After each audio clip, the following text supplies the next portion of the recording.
सभी प्यारे साथियों को मेरा प्यार भरा नमस्कार। मैं शिवा अपने इस YouTube चैनल पर आप सभी लोगों का स्वागत करता हूं। जैसा कि आप सभी लोगों को मेरे YouTube चैनल का नाम पता ही होगा, मैथ्स बाय शिवा। इससे पहले हम लोग पिछली क्लास में हम लोग डिविजिबिलिटी रूल के बारे में पढ़े थे। आज की क्लास को उसी को हम लोग आगे बढ़ाएंगे। कुछ संख्याओं की डिविजिबिलिटी रूल के बारे में हम लोग नहीं पढ़े थे।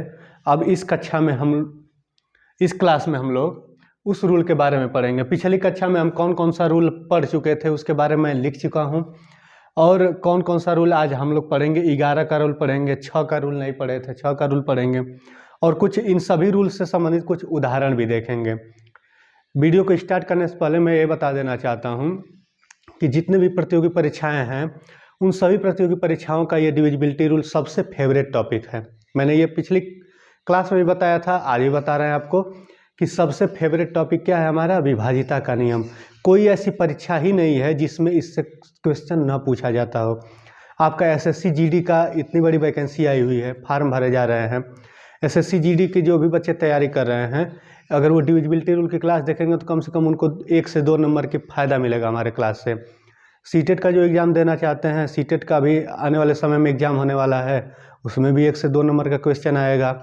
एसएससी के बहुत सारे एग्ज़ाम होने वाले हैं, सीजीएल का एग्ज़ाम होने वाला है, उसमें क्या कहते हैं शेषफल पूछा जाता है, विभाजिता का नियम भी उसमें भी आता है, और बहुत सारे ऐसे एग्ज़ाम हैं। बहुत छोटे छोटे बच्चों को भी पढ़ा सकते हैं आप लोग। क्लास 6 में पढ़ने वाला बच्चा उसे भी जानना पड़ता है, क्योंकि जितने भी आज तक प्रतियोगी परीक्षाएं कराई जाती हैं, जो भी प्रतियोगी परीक्षाएं, वनडे एग्ज़ाम जितने भी होते हैं, तो मैथ्स का लेवल कितना होता है, हाई स्कूल लेवल होता है, यानी कक्षा 1 से 10 तक का लेवल होता है।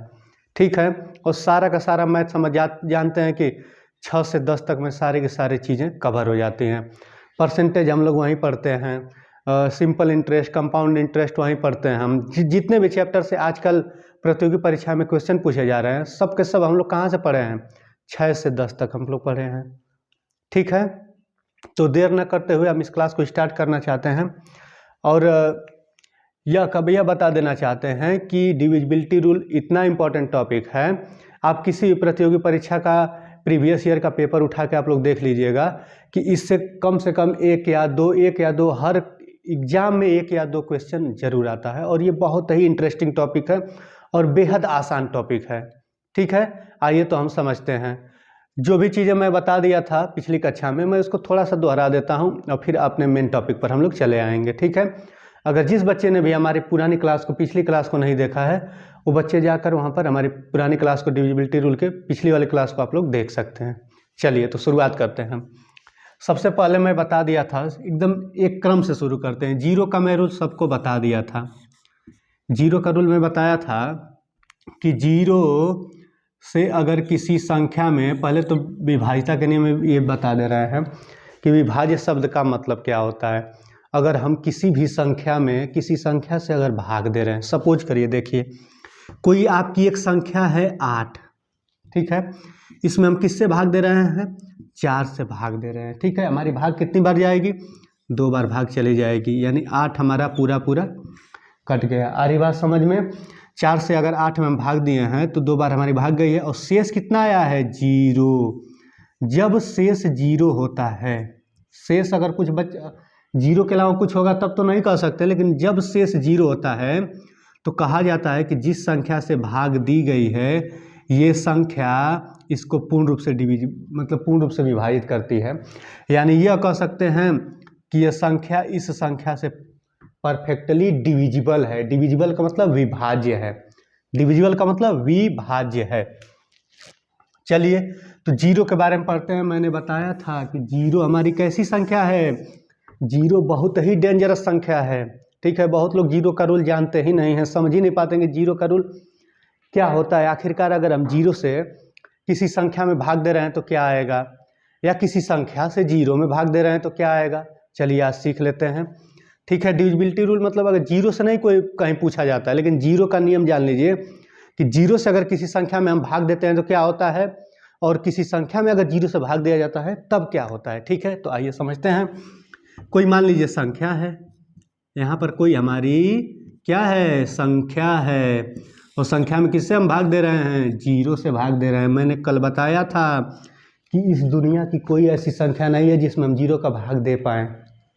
ठीक है, जीरो से भाग देना संभव नहीं है, जीरो से भाग देना संभव नहीं है। यानी क्या आप आता है उत्तर हमारा? अपरिभाषित।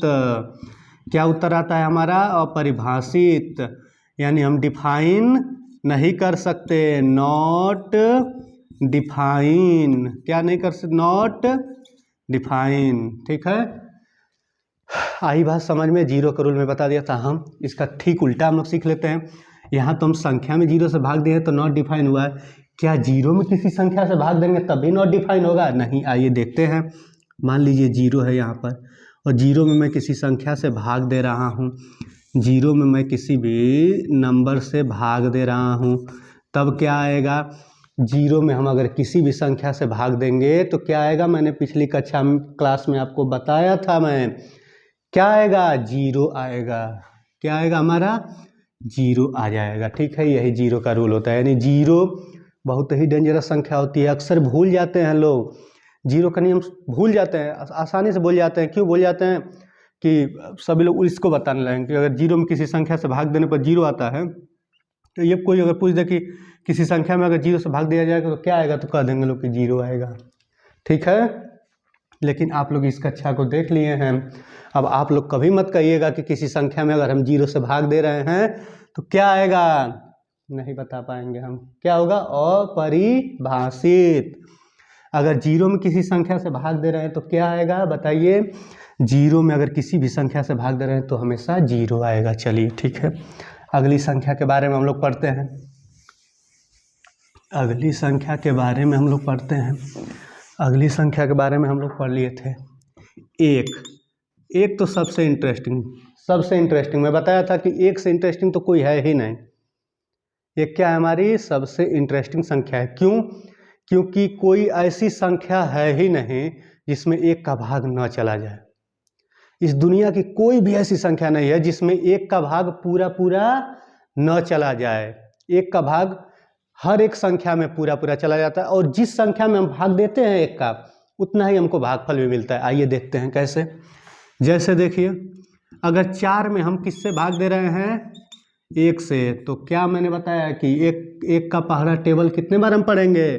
4 बार पढ़ेंगे, 4 आ जाएगा। शेष कितना हो जाएगा? 0 हो जाएगा। यानी 1 से 4 क्या हो जाएगा? डिविजिबल हो जाएगा। शेष 0 होने पर क्या कहते हैं हम? डिविजिबल। बोलते हैं कि ये संख्या इस संख्या से क्या हो गई? डिविजिबल हो गई। ठीक है, यानी एक का रूल हम सबको पता ही चल गया है कि एक ऐसी संख्या होती है जो किसी भी संख्या को क्या कर सकती है? काट सकती है। ठीक है, चलिए आगे चलते हैं।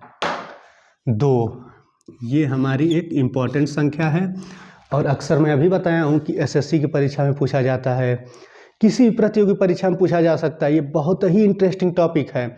आप लोग एक बार प्रीवियस ईयर का पेपर निकाल के देखिए। अगर हमारी बात का यकीन ना हो तो एक बार प्रीवियस ईयर का पेपर, किसी भी परीक्षा का प्रीवियस ईयर का पेपर निकाल के देख लीजिए, और देखिए अगर डिविजिबिलिटी रूल से क्वेश्चन ना पूछा गया हो तो कहिएगा। ठीक है, ये बहुत ही इंपॉर्टेंट और बहुत ही इंटरेस्टिंग चैप्टर है। ठीक है, 2 का रूल हम देखते हैं। 2 का रूल क्या होगा?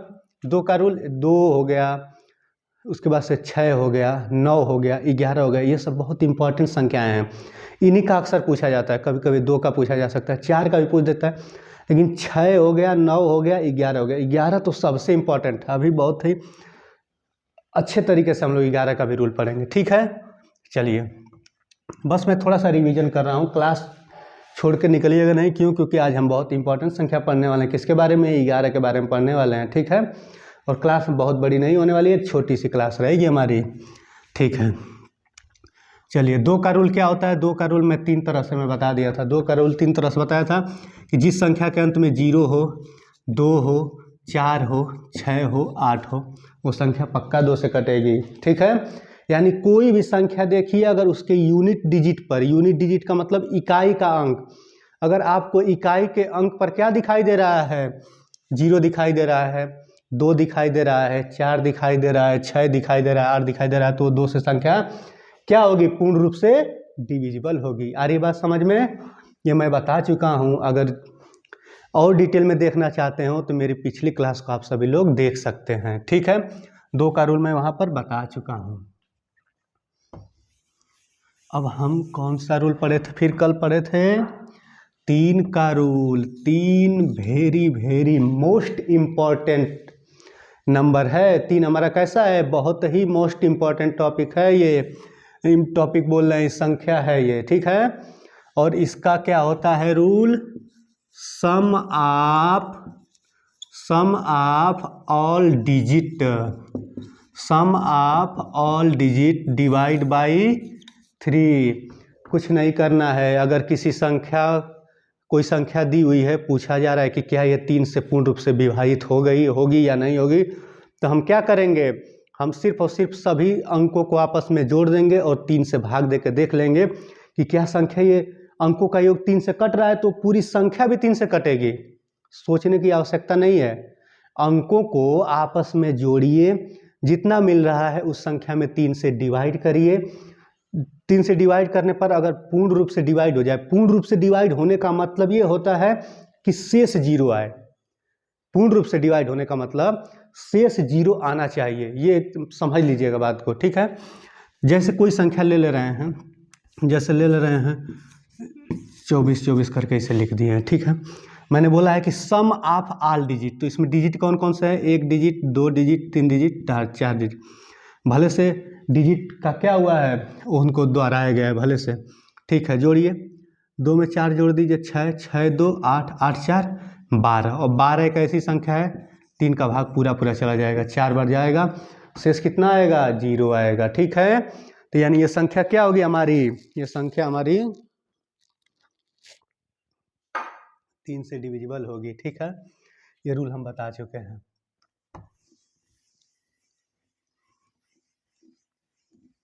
अब क्या पढ़े थे हम लोग, 4 का भी रूल पढ़े थे। 4 का रूल क्या पढ़े थे, 2 का रूल हम पढ़े थे कि जिस संख्या का इकाई का अंक में अगर 2 का भाग पूरा पूरा चला जाएगा तो संख्या 2 से विभाजित होगी। 4 के लिए क्या करना है कि इकाई और दहाई, 2 में सिर्फ इकाई था, 4 में इकाई और दहाई दोनों से मिलकर जो अंक बन रहा है उसको 4 से भाग दे के देख लीजिए।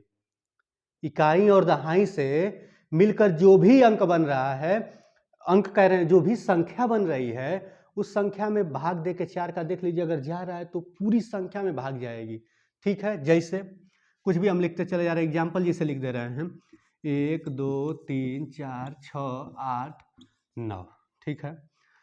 ये एग्जाम्पल हम लिख दिए हैं। अंत में ये है इकाई का प्लस, ये है दहाई का प्लस, इस दोनों से कौन सी संख्या बन रही है हमारी, 89 बन रही है। कौन सी संख्या बन रही है, 89। 89 में हम भाग देकर देख लेते हैं कि 4 का भाग पूरा पूरा चला जाएगा कि नहीं चला जाएगा।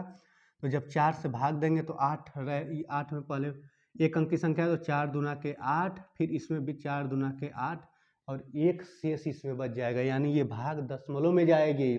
और दशमलव में जाएगी तो हम जानते हैं कि दशमलव में जब भाग चले जाने लगती है तो उसको पूर्ण डिविजिबल, परफेक्टली डिविजिबल नहीं माना जाता है। भाग चली जा रही है उस कोई मतलब नहीं है।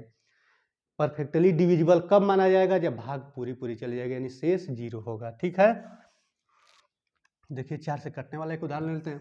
इकाई दहाई से एक ऐसा अंक बना लेते हैं कि वो कट जाएगा, अंत में बस हम 20 लिख देते हैं, अंत में 20 लिख देते हैं, इधर कोई भी संख्या लिख देते हैं, 9 3 6 2 4, ठीक है। इकाई और दहाई से कौन सा हमारी संख्या, कौन सी संख्या बन रही है, 20 बन रही है। इसको मैं कल बहुत ही डिटेल से पढ़ाया था, ठीक है, पिछली क्लास में। अगर वो क्लास ना देखे हो तो उस क्लास को जरूर देखिएगा। 20 में हम किससे भाग देंगे, 4 से भाग दे देंगे, और 4 का भाग पूरा पूरा चला जाएगा। पूरा पूरा चला जाएगा का कहने का मतलब ये है कि जब 4 से हम 20 में भाग देंगे तो कितना शेष आएगा, 0 शेष आएगा हमारा।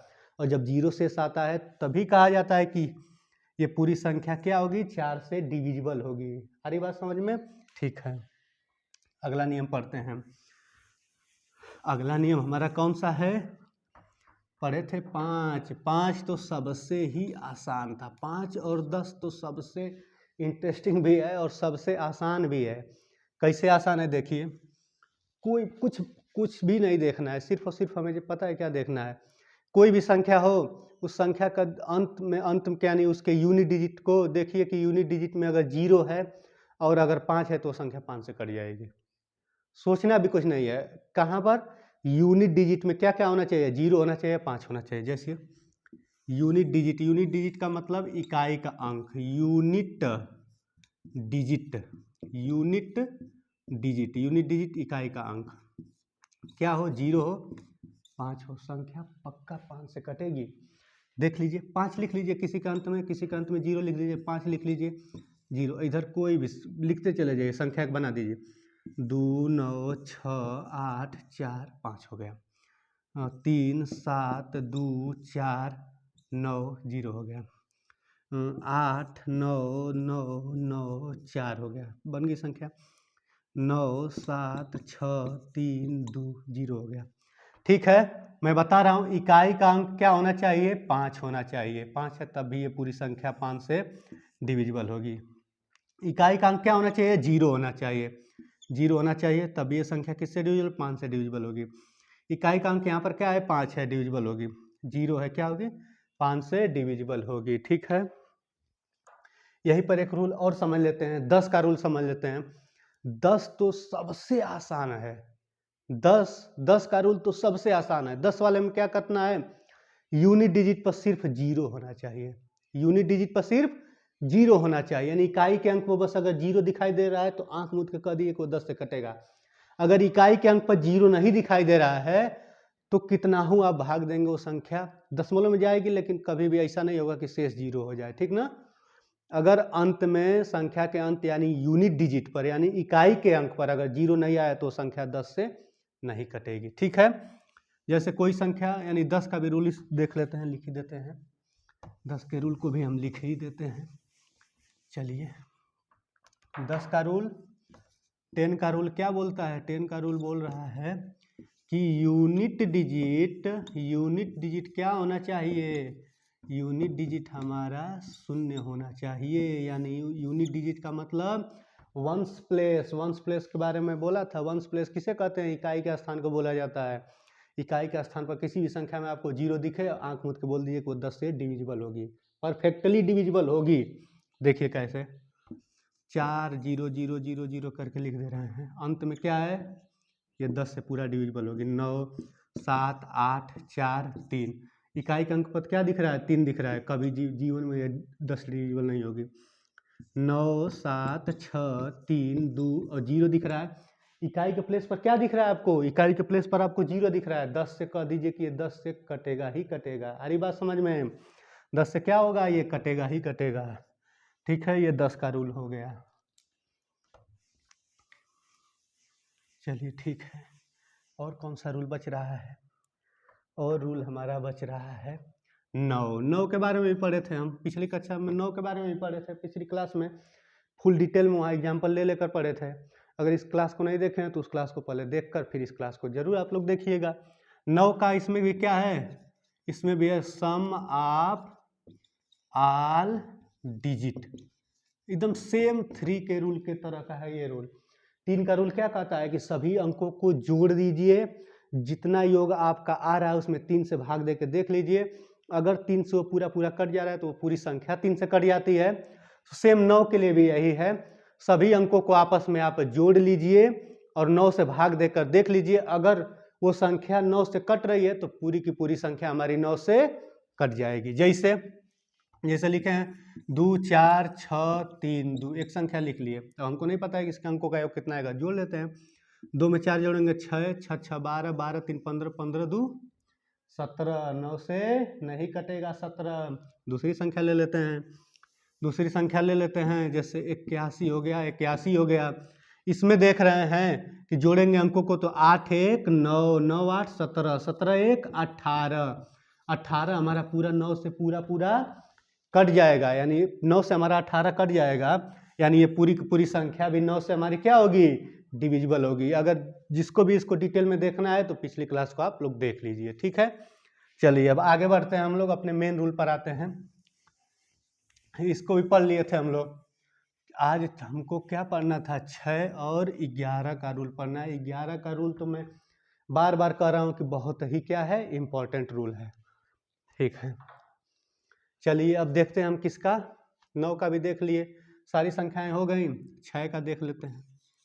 6 का रूल हम लोग पढ़ लेते हैं। 6 का रूल क्या होता है? 6 का रूल या कुछ संख्याओं का रूल, जिसका रूल आपको नहीं समझ में आ रहा है, उनका क्या करना होता है, अभाज्य गुणनखंड कर लेना होता है। अभाज्य गुणनखंड, जैसे 6 का रूल स्पेशली कोई रूल नहीं 6 के लिए है, लेकिन 6 का हम अभाज्य गुणनखंड कर देते हैं। जब अभाज्य गुणनखंड यानी अभाज्य गुणनखंड यानी प्राइम फैक्टराइजेशन, प्राइम फैक्टराइजेशन हम उसे कहते हैं जब किसी संख्या को दो प्राइम नंबर के गुणा के रूप में लिख दिया जाए। तो 2 भी एक हमारी प्राइम नंबर है और गुणे 3, ये हम प्राइम फैक्टर कर लिए इसका। ठीक है, यानी हमारी पहली संख्या भी क्या है, एक प्राइम संख्या है, दूसरी संख्या भी हमारी क्या है, एक प्राइम संख्या है, यानी हम प्राइम संख्या के रूप में इसको तोल लिए हैं।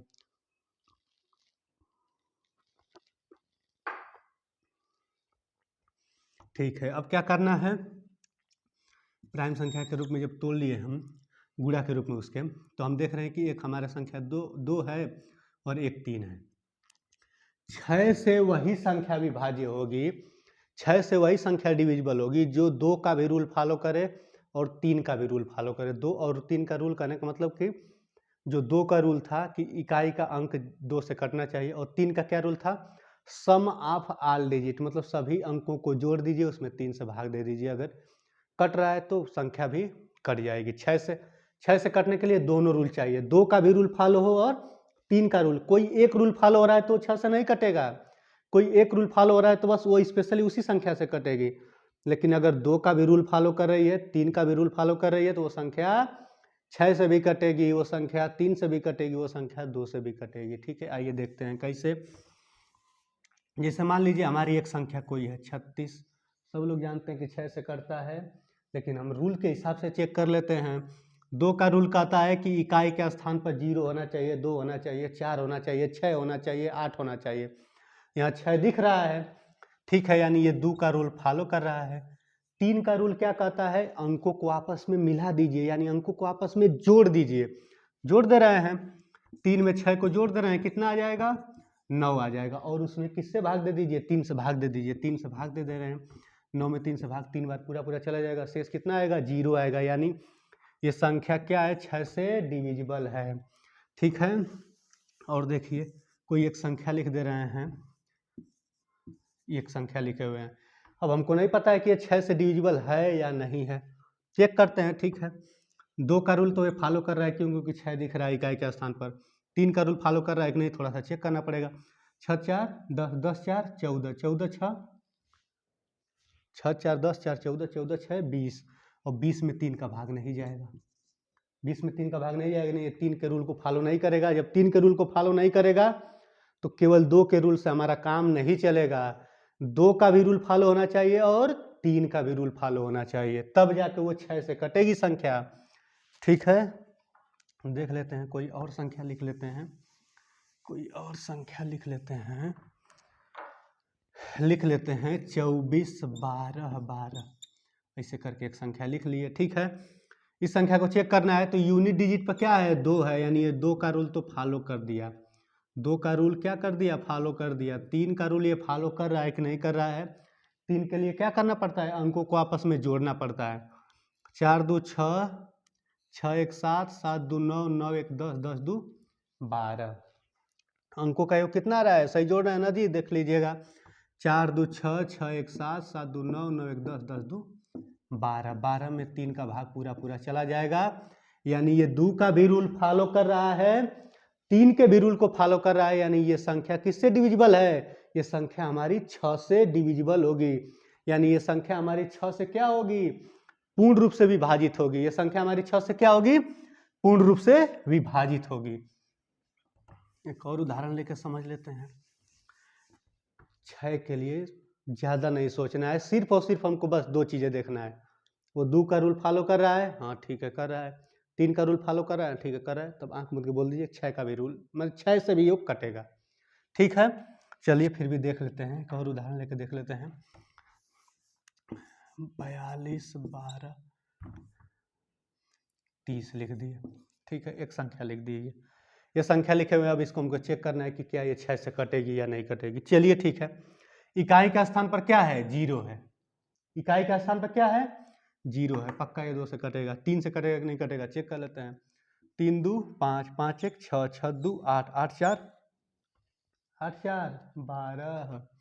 12 किससे कटेगा, 3 से कटेगा।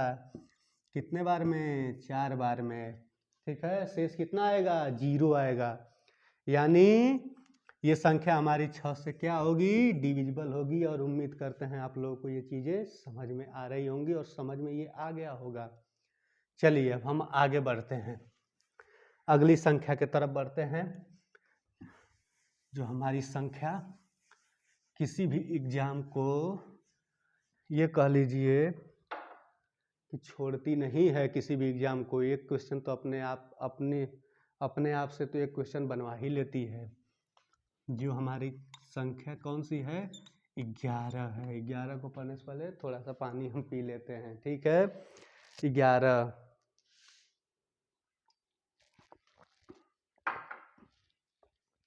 देखिए 11 का रूल जानने से पहले सबसे पहले हमको 2 चीज़ें जाननी होंगी। संख्या के दो कुछ प्रकार होते हैं, उन प्रकार में 2 प्रकार हमें समझना पड़ेगा। एक होता है सम संख्या, सभी लोग सुने होंगे सम संख्या। एक होता है सम संख्या, जिसको इंग्लिश में कहते हैं इवेन नंबर, इवेन नंबर। एक होती है विषम संख्या, एक होता है विषम संख्या। विषम संख्या का मतलब होता है ऑड नंबर, ऑड नंबर। विषम संख्या का मतलब क्या होता है, ऑड नंबर इंग्लिश में, ठीक है। सम संख्या किसे कहते हैं, सम संख्या जिस संख्या में 2 का भाग पूरा पूरा चला जाता है उस संख्या को हम सम संख्या कहते हैं। जिस संख्या में 2 का भाग पूर्ण रूप से नहीं जाता है उस संख्या को हम विषम संख्या कहते हैं, ठीक है। तो किस किस संख्या में पूर्ण भाग चली जाती है, 1 में 2 का भाग पूरा पूरा नहीं जाएगा तो 1 हमारी कैसी संख्या है, विषम संख्या है। 2 में 2 का भाग पूरा पूरा चला जाएगा कि नहीं चला जाएगा, चला जाएगा, यानी 2 हमारी कैसी संख्या है, सम संख्या। 3 में हमारा 2 का भाग चला जाएगा कि नहीं चला जाएगा, 3 में हमारा 2 का भाग नहीं जा पाएगा, 3 कैसी संख्या होती है, विषम संख्या। 4 में हमारा 2 का भाग चला जाएगा कि नहीं चला जाएगा, 4 में 2 का भाग चला जाएगा, यानी 4 कैसी संख्या है हमारी, सम संख्या है। इसी प्रकार से कोई भी संख्या बताना है, 12 कैसी संख्या है, 12 में 2 का भाग चला जाएगा, यानी 12 कैसी संख्या है, सम संख्या, इवन नंबर है। भाग चला जाने का मतलब यह होता है कि जब शेष 0 बचता है तो कहा जाता है कि हाँ ये संख्या उससे परफेक्टली डिविजिबल है। आ रही होगी बात समझ में, ठीक है। सम संख्या और विषम संख्या के बारे में हम जान गए। 11 का रूल क्या कहता है, 11 का रूल, 11 का रूल कहता है सम प्लेस, यानी सम स्थान पर आए हुए अंक, सम स्थान पर, सम स्थान पर आए हुए अंक, सम स्थान पर आए हुए अंक। सम स्थान पर आए हुए अंक का मतलब क्या होता है, जैसे कोई संख्या लिखी हुई है 9 4 6 3 2, ठीक है। तो इसमें हमें बताना है कि कौन सा सम स्थान पर आया हुआ अंक है, ठीक है। हमें बताना है कि कौन सा इसमें सम स्थान पर आया हुआ अंक है। तो हम देखेंगे, एक हमारी कैसी होती है, इधर से ही गिनना शुरू करेंगे, एक हमारी कैसी होती है, विषम संख्या होती है, तो ये सम स्थान नहीं हुआ। 2 हमारी कैसी संख्या होती है, सम संख्या होती है, तो सम स्थान पर पहले पहले कौन आया है, 4 आया है। इसके बाद से 3 हमारी कैसी संख्या है, विषम संख्या है, यानी फिर उसके बाद से कौन सा आया है, फिर सेकेंड वाला 3 आया है। 4 हमारी सम संख्या होती है, यानी सम स्थान पर आए हुए अंक। तो सम स्थान पर कौन कौन अंक आया है, 4 आया है और 3 आया है। सम स्थान पर आए हुए अंक और विषम स्थान पर आए हुए अंक, यही लिख देते हैं, विषम स्थान पर आए हुए अंक, विषम स्थान, विषम स्थान पर आए हुए अंक। इसी में देख लीजिए कौन कौन सा अंक आया है विषम स्थान पर। सम स्थान पर आया हुआ अंक, तो सम स्थान पर कौन सा अंक आया है, 4 आया है। फिर कौन सा अंक आया है, 3 आया है। विषम स्थान पर देखिए, विषम स्थान पर कौन सा आया है, सबसे पहले 9 आया है, फिर कौन आया है, 6 आया है, उसके बाद से 5, ये 5वां स्थान है, 5 भी हमारी विषम होगी। यानी कौन कौन सी संख्या आई है, विषम स्थान पर 9 आया, फिर 6 आया, 6 के बाद से 2 आया। सम स्थान पर कौन कौन सी संख्याएं आई? सम स्थान पर बस यहाँ 2 संख्याएं दिख रही हैं हमको। ठीक है, यानी हम पहले ये स्थान देखना सीख लेंगे कि सम स्थान कौन सा होता है, विषम स्थान कौन सा होता है, और अब रूल क्या होता है मैं वो बताने जा रहा हूँ। सम स्थान पर आए हुए अंकों का योग, सम स्थान पर जो अंक आ रहे हैं, जो सम स्थान पर हमको अंक मिल रहा है, यहाँ सम स्थान पर कौन सा अंक मिल रहा है? 4 और 3 अंकों का योग, इन दोनों का योग कितना हो गया? 7 हो गया। विषम स्थान पर आए हुए अंकों का योग, विषम स्थान कौन सा है हमारा? 9, ये पहले वाले स्थान पर 9, उसके बाद से कौन सा अंक आया विषम स्थान पर? 6, उसके बाद से कौन सा आया है? 2 आया हुआ। विषम स्थान के अंक दोनों का पहले योग निकालते हैं, सम स्थान पर आए हुए अंकों का योग और विषम स्थान पर आए हुए अंकों का योग। विषम स्थान पर आए हुए अंकों का योग 6 2 8 9 8 17, कितना हो गया? 17। ठीक है, ये संख्या कितनी आ गई हमारी? 17 आ गई, ये हमारी 7 आ गई। ठीक है, उसके बाद से क्या होता है, रूल में ये होता है कि सम स्थान पर आए हुए अंकों का योग, विषम स्थान पर आए हुए अंकों का योग मिल गया हमको। अब उन दोनों का हम अंतर करते हैं, उन दोनों का हम क्या निकालते हैं? अंतर, यानी डिफरेंस निकालते हैं। और मैंने पिछली क्लास में मैं बताया था कि जब भी हमको डिफरेंस निकालना होता है तो हमेशा बड़ी संख्या में से छोटी संख्या को घटा देते हैं, हमेशा बड़ी संख्या में से छोटी संख्या घटा देते हैं, यानी 17 में से हम किसको घटा देंगे? 7 को घटा देंगे। यही डिफरेंस है जी, बड़ी संख्या 17 है, छोटी संख्या 7 है, तो 17 में से 7 घटाएंगे, कितना आ जाएगा? 10। 10 आ गया। क्या 10 में 11 की भाग पूरी पूरी चली जाएगी? नहीं जाएगी, भाग दशमलव में जाएगा, यानी ये पूरी संख्या 11 से डिविजिबल नहीं होगी। करना क्या होता है? सम स्थान पर आए हुए अंकों का योग, विषम स्थान पर आए हुए अंकों का योग, जब अंकों का योग निकाल लेते हैं उसके बाद से जो योग आया रहता है उनमें जो बड़ा होता है और जो छोटा होता है उन दोनों का डिफरेंस निकाल लेते हैं, बड़े वाले में से छोटे वाले घटा कर डिफरेंस निकाल लेते हैं। अगर डिफरेंस 0 आता है, क्या आता है? डिफरेंस अगर 0 आता है तब संख्या 11 से डिविजिबल होगी।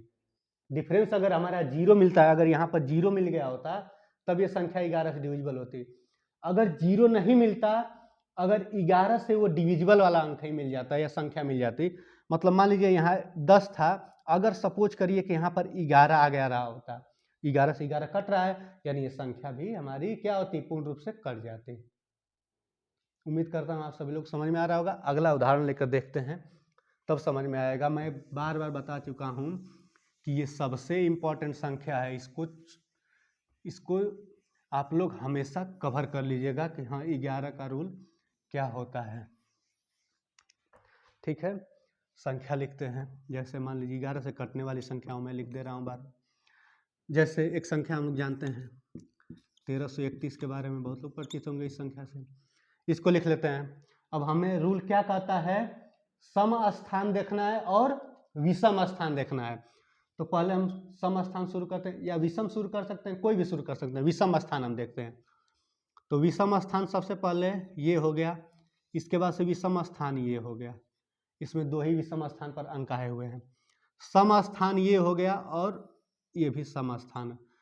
सम स्थान पर आए हुए अंकों का योग निकालते हैं, विषम स्थान पर आए हुए अंकों का योग निकालते हैं, फिर उन दोनों का डिफरेंस लेते हैं। डिफरेंस मतलब उन दोनों का अंतर निकालते हैं।